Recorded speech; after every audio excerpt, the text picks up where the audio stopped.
Welcome to the Medical Device Made Easy podcast. Here is Munir Al-Azouzi from easymedicaldevice.com, and it's been a long time, but we are starting again the monthly review. So I just missed the August update because I was out of office, so taking some break. So now we are back and we'll talk again about all the regulatory updates that are happening within Europe and also the rest of the world. So you'll see also some news from the rest of the world.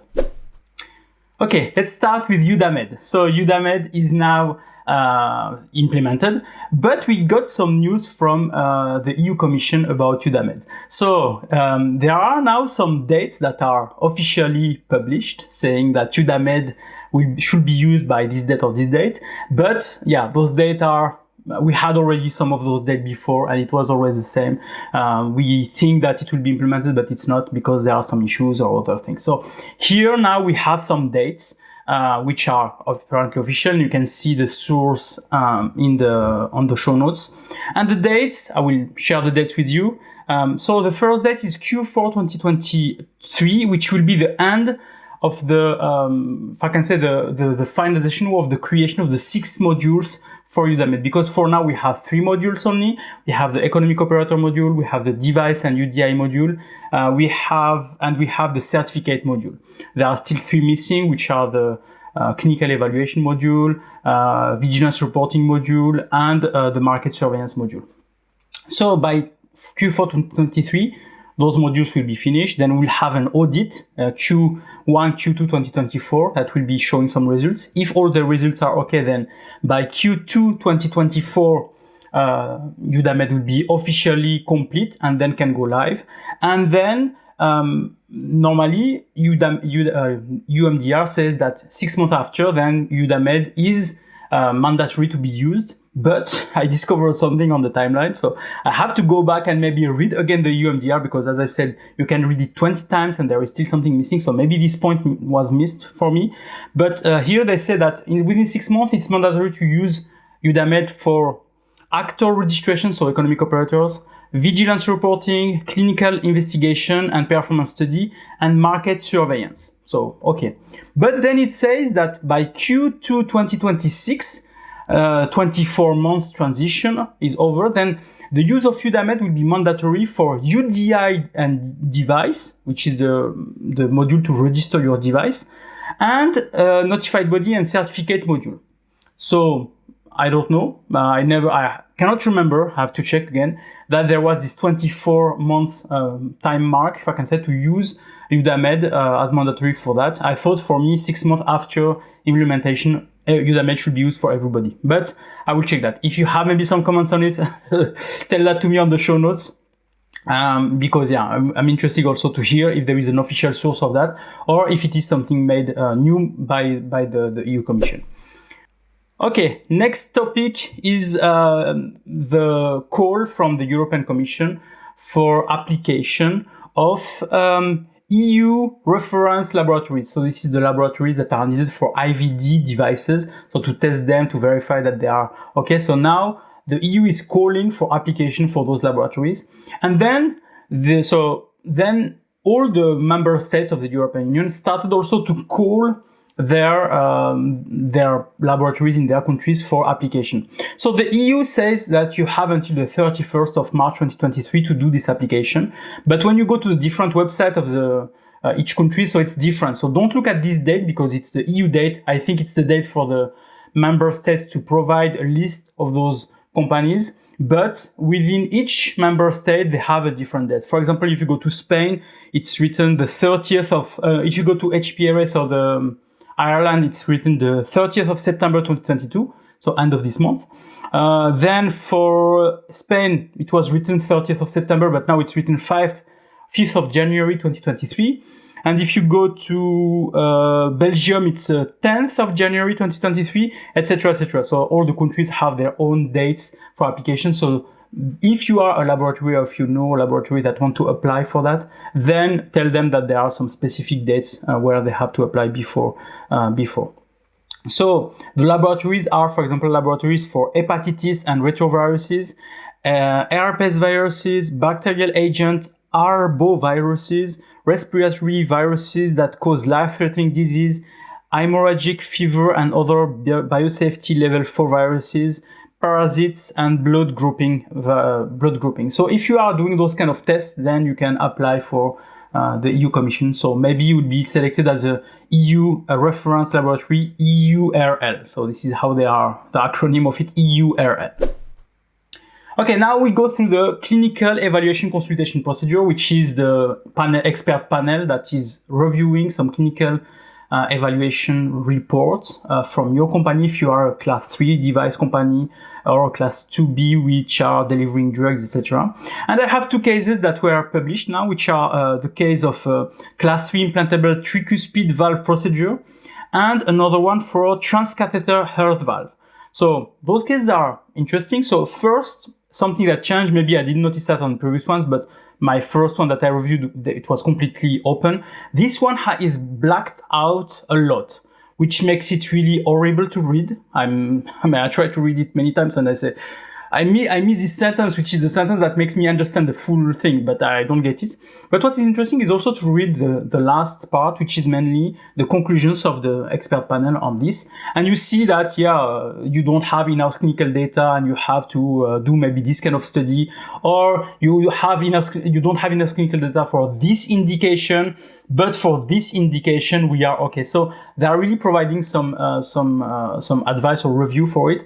But what I'm bit sorry of is the fact that they are blacking out a lot of things, which I don't know if it's blacking out because it's a proprietary name of the product or because there was some full sentence. So I don't think the full sentence was the name of the products, but I don't know, which makes it really difficult to read. But if you are a company that is selling those kind of devices and you will submit maybe your technical file to the EU Commission or to the notified body, then reading or trying to read those things can maybe help you to see that maybe it will be anyway rejected because you don't have enough clinical data. And as I've told you since a long time, clinical data is king actually. If you don't have clinical data, there is really not a lot of chance that you will pass the EU MDR. If you have clinical data, then you will be able to pass the EU MDR for sure.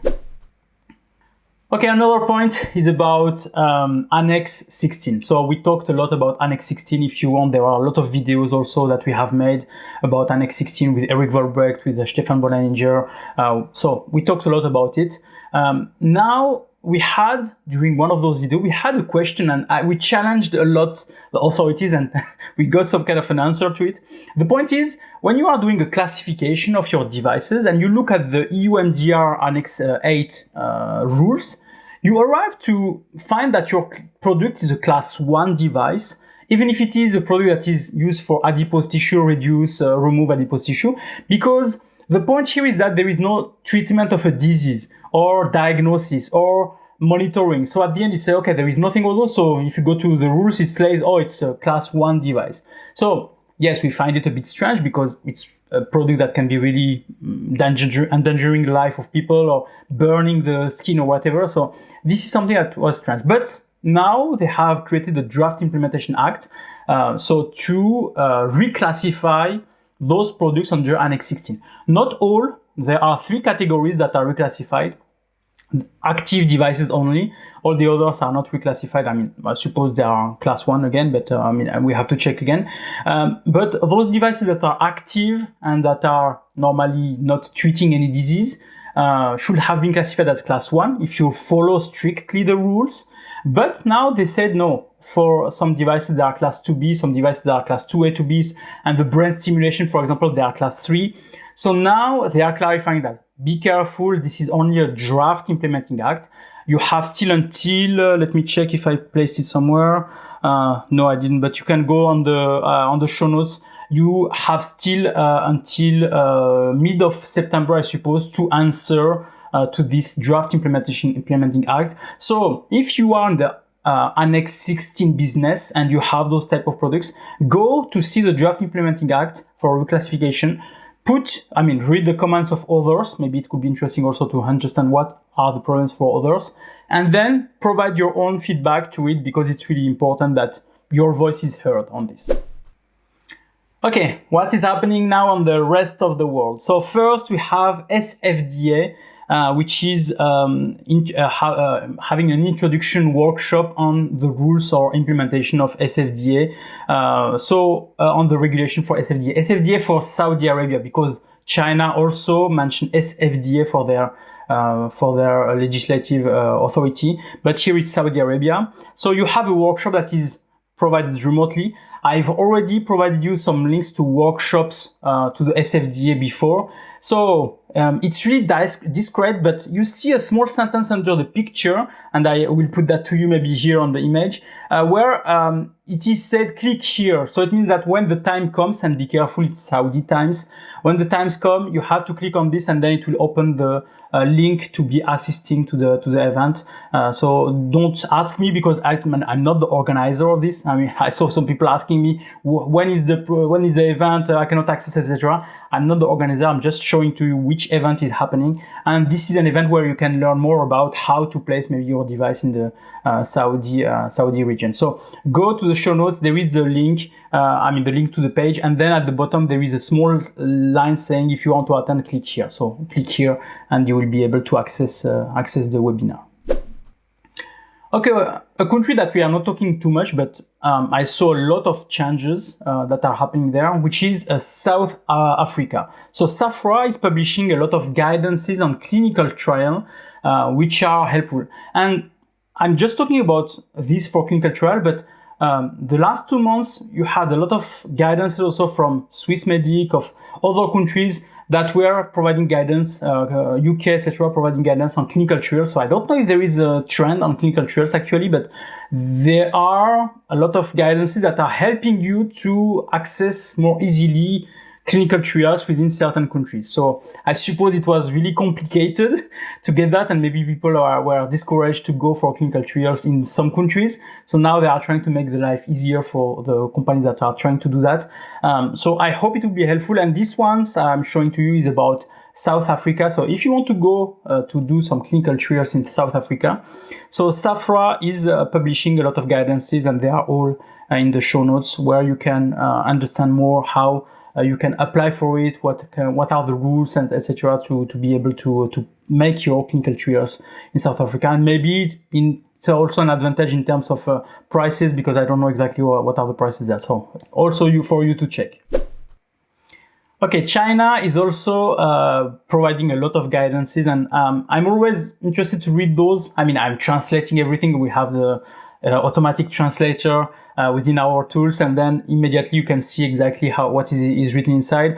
And this time I looked at some guidances, which are the guidances for registration of percutaneous arterial nutrition catheter and for disposable human arterial blood samplers. And what is great is that this guidance is showing to you clearly how you have to submit your dossier, what are the information they are providing you also, what are the guidances that you can follow, etc. So, I mean, just translate from Chinese to English.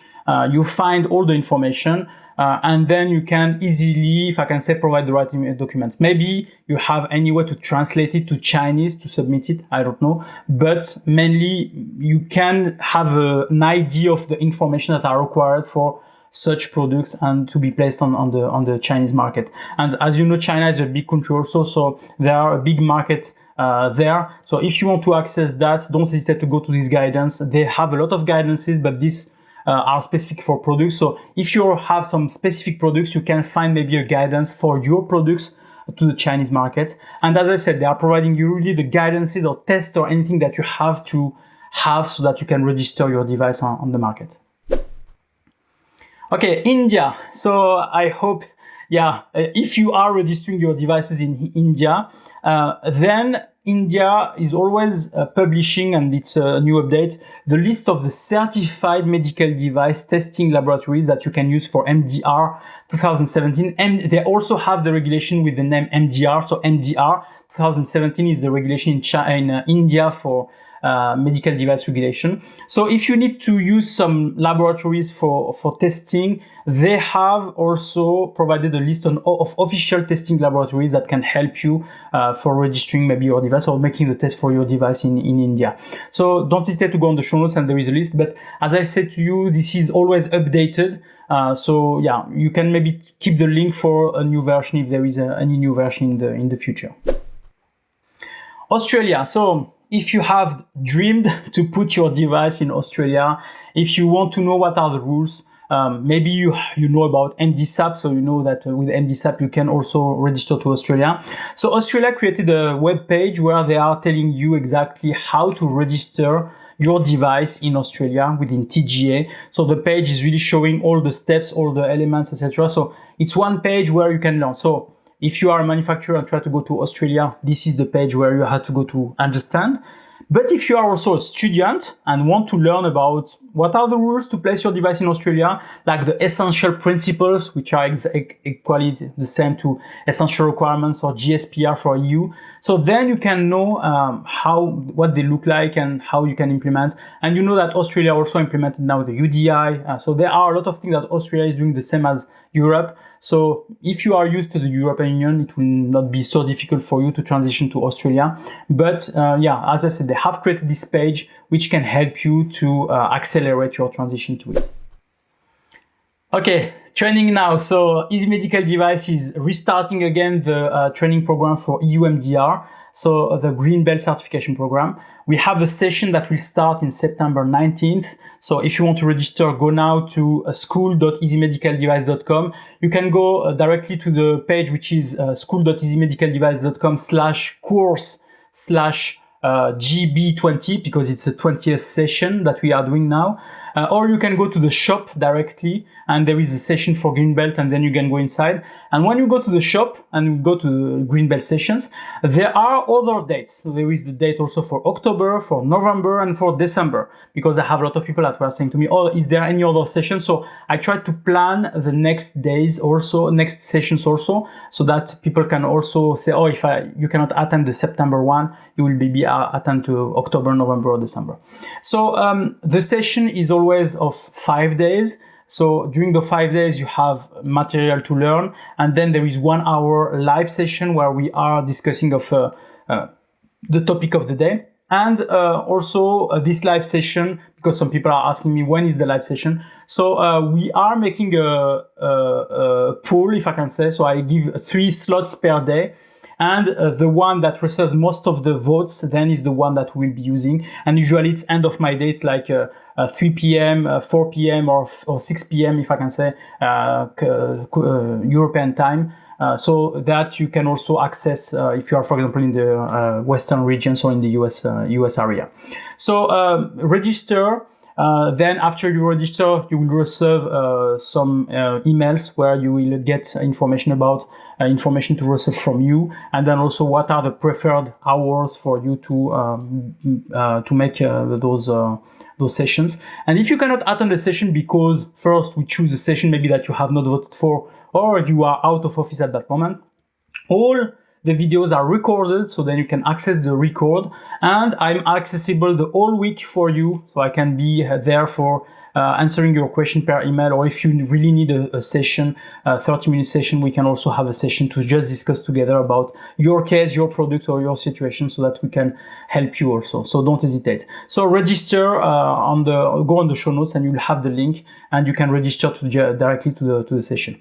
And more importantly, so Easy Medical Device is also a consulting firm, so we are helping a lot of manufacturers to place their device compliantly on the market. We are doing coaching also, so if you are somebody that really wants to learn more knowledge, or maybe you are at a certain point where you don't know exactly what to do, so we can also help you to talk to you about the possibilities. And we have also some activities like authorized representatives, so we can also be your authorized representative. And we have also activity as importer for Switzerland, Europe and UK, so don't hesitate to contact us. And lastly, we are also providing Smart Eye, which is an electronic quality management system, which can help you also to manage all your documentation, so that you can be compliant, and you can also show to the auditors, notified body auditors, that you are compliant to the regulations. So I hope it will be helpful for you. So don't hesitate to contact me at info@easymedicaldevice.com. Okay, let's talk now about notified bodies. So we have a 32nd notified body that was appointed, but for MDR. So it's Bureau Veritas Italia. which was appointed. So we have 32 for MDR, and we have still 7 for IVDR, which is really a pity, because as I said, IVDR needs more and more notified bodies for helping them. So you know that the dates for IVDR were extended, means that from the 26th of May 2022, all Class A devices should follow IVDR. But from the 26th of May 2025, it's for Class D, and then Class C, and then Class B, and then Class A, etc. So it's extended. So then you have to already be careful and be ready for your products to be compliant to IVDR. And contact us also if you need any support for that. We can really help you for that. Okay, guidances. So we have 2 guidances that were published recently, and the first one is just a guidance for competent authorities on the designation and reassessment, notification of conformity assessment for notified bodies. So helping to have notified bodies available on the market. So aligning the practice between each of the region, which is the MDCG 2022-13, and what is interesting is more the next one, which is the MDCG 2022-14, which is guidance for the transition between MDR and IVDR. So it's a guidance that is mainly telling the MDCG group says that they understand that there will be a big problem with notified bodies not being available, or MDR and IVDR transition, so etc. So they recognize there is a problem. And what is interesting is that they provide some actions that they want to promote, or that they ask people to follow. I will read to you maybe some of the actions. So the first one is to advise notified bodies to use the hybrid audits. I suppose, because it was not written, but I suppose it is the physical audits and also remote audits, because mainly, you know that during the COVID session, they have tested the remote audit. I suppose it worked well, and now they are recommending that, because if you have always to travel to make audits, maybe it's not helping you to accelerate, if I can say, the number of certificates that should be provided. The second, they ask you to avoid, or ask notified body to avoid duplication of work by providing evidence that the previous assessment was good, if I can say, for under MDR. Means what? Means that maybe you have your notified body since many years, they know about you, they audited you, and they find out that you are good. So all what you have done already for MD is also valid for MDR. So, and they have enough evidence. So the idea here is to avoid some extra work when they can already, with the data they have, or can already show that you are compliant. I suppose this is what it means here. So they are also talking about using flexibility mentioned in the guidance MDCG 2022-4 to combine directive and regulation audits for legacy devices. What it means? It means that even if you are during the transition period after 2021 until 2024, you are still under MDD. The idea is, if they can combine the audit that they are doing with the manufacturers for MDD to the audit made with MDR, and it can facilitate the things. Because normally you have to do a new application for MDR, and then you have to separate the audit done between MDD and the one MDR. So the point here is that if you can combine both, maybe it can help to accelerate also the certification under MDR. This is what I suppose. Then the MDCG will review the guidances to eliminate administrative workload for notified bodies. I suppose notified bodies has some responsibility to do some documentation, and maybe the MDCG will try to remove that from their list. So they also ask notified bodies to use the machine-to-machine talk, if I can say, with UADMED, to then publish all the certificates as soon as possible.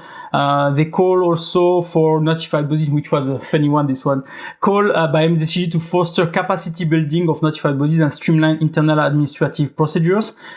So ask notified bodies to increase their capacity and to reduce their burden, administrative burden, which I hope they have already done before. I mean, it's obvious that normally they have to do that. They also increase or decrease, I don't know how you call that, but the frequency for review reassessment of notified bodies. Before it was 3 years, now it's 5 years. So they are trying to increase or decrease the frequency, so that they don't spend too much time, if I can say, in reassessment when they have to spend more time in doing the certification of manufacturers. Also this one, ask all parties involved in the assessment of notified bodies to make effort to speed up this process, but preserving the level of requirements made by notified bodies. So when I read this sentence, I felt like, I remember, I don't know if you see some posts on LinkedIn or others where you see the people that are showing to you how to draw in 10 seconds, 1 minute and 10 minutes, and you see the result at the end. So here it says speed up, but maintain the same level of requirements or of conformity, which I don't think how you can do that. If you want to speed up, it means that you have to miss something. So mainly this is what I'm understanding here. They will also try to add more MDR codes. So MDCG asked to add more MDR codes. I didn't get it too much. Maybe it's something that I'm not used to, but if they add more MDR codes, I don't know what can help on that. Maybe there is some subtlety to that, but I will look at that. There is also the requirements to revise the MDCG 2019-6 section 3.6, where there was a definition of personnel employed by a notified body. So meaning that when you read this section, it says the notified body should employ the person, have the person under their control, pay them, etc., etc. So which apparently was restraining maybe the use of consultants or other companies or this and that, and they want to update that, I suppose, to increase the possibilities for notified bodies to employ more people for that. It's what I understand by that. Reminder that standard fee should be public. So now, if you go to some website of notified body, you see the fees to say, for example, 250 euro per hour or this and that. So here they say the fees should be aligned one to the other. So maybe one is providing per hour, maybe one is providing per mission, maybe one is providing per dossier, maybe etc. etc. So here the idea is let's try to have the same standard for that so that we can compare one to the other. So maybe this is what it means.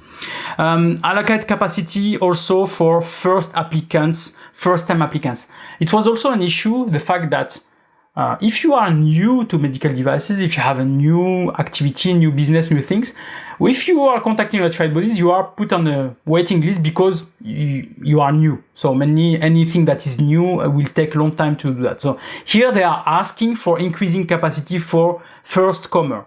I don't know how they will do that, because already with what they have as customer, it's difficult. So I don't know how they can increase this capacity for that. Only if they maybe hire more people than for that. There is another list. I will not read everything, but everything is on the MDCG 2022-14. You can look at that. There are a lot of actions that are mentioned. Do this, do that. What I'm not sure if they put also the resources or the investment or the budget for helping them to accelerate.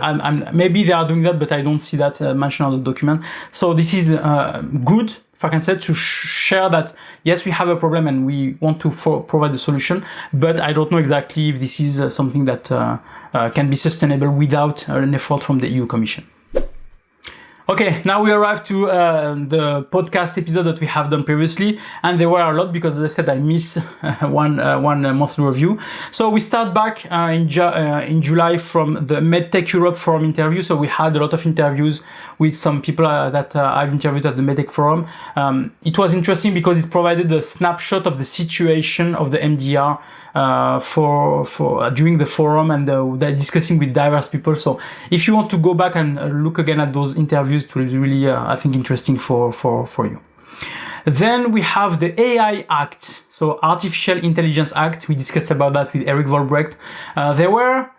You know that some medical devices are also using artificial intelligence. So here there are some overlap between medical device regulation and AI Act, and here we discuss about that with Eric Volbrecht, and we tell you if this would really impact medical device companies that are manufacturing artificial intelligence software. Then we talked about clean room. So if you want to build a clean room, so then you have to listen to this episode with Philippe Bourbon. We talk also about money, how much it costs. We talk about maintenance. We talk about everything. So how to start a clean room, how to maintain it, how to validate it, etc. So Philippe Bourbon from ICAR, so laboratory ICAR in France, is providing this information. Then I explain to you, and it's really important, how to create a technical file. I get this question all the time. How should I create a technical file? So I try to explain to you specifically the structure of a technical file, how you have to show it, how you can help the notified bodies to review quickly your technical file and all the information. So look at this episode if you are still maybe new to medical devices and you hear that you need a technical file but you don't know exactly how it looks like. So here I can really show that to you or explain to you. I mean, I'm not showing, I'm really explaining. And as I've said to you, I'm also providing templates. So on my shop, so easymedicaldevice.com/shop, and you have templates about creating technical documentation. Then we talked with Spencer Jones from Linnaeus Medical about his journey to register his device in the US. So he was thinking that his product can go through a 510K, which is a process used in the US. And the FDA says no, it will be a de novo, which is another process. And then we discuss about that. And he gives you advices if you go to the US, for example, advices on how you can maybe avoid all those issues, how you can streamline your process, how you can put your device on the market without all the difficulty it has. So learn from him so that you can maybe avoid all those issues also. Then we talked about discontinuation process with Alexandros Savlidis. So the idea here is the fact that you have some products maybe on your portfolio that you are not selling anymore, using anymore, doing anymore, anything with them, but you keep them maybe in case of. But the idea is the fact that if the products are not maintained anywhere, they will be not serving to you at all, and the information provided will be maybe already obsolete. So better is to discontinue the product to avoid to have additional documentation to maintain and maybe to make also mistake, because maybe you will try to place it again on the market when it cannot be placed on the market anymore because the regulation maybe has also changed for it. So look at this process, episode if you want to understand more about discontinuation. Then we talked with Eric Volbrecht about the Blue Guide, the new Blue Guide, where there are new definitions, new information, and we tell you if this has really an impact to the medical device regulation or medical device products. So look at that with Eric Volbrecht. And lastly, we had an episode with Anindya Mukherjee, which is from S-Cube Technologies. So he's my partner. He's also working with me at Easy Medical Device. And we talked about SAMD, so software as medical device, and SIMD, software integrated to a medical device for the creation of design dossier. So if you have those kind of software and you are trying to create a design dossier, listen to this episode. We are giving you some best practices on how to do that, and also explaining to you that our solution, so EQMS like Smart Eye, is helping you to create easily a dossier, because we are guiding you on different questions, and then we create directly a structure of the dossier. So then you just have to fill the information inside the dossier. So if you want also a demo of Smart Eye, so don't hesitate to look at S-Cube Technology, S-Cube-technologies.com, and there is the info contact us button, and then you can ask for a demo of the software. Okay, it was a pleasure to have you again for this monthly update. I will continue again for the next month. Don't hesitate to contact me if you need any support, if you have any requests. Send me an email at info@easymedicaldevice.com, and I'm sure I can help you. So thank you very much, and I wish you a nice day.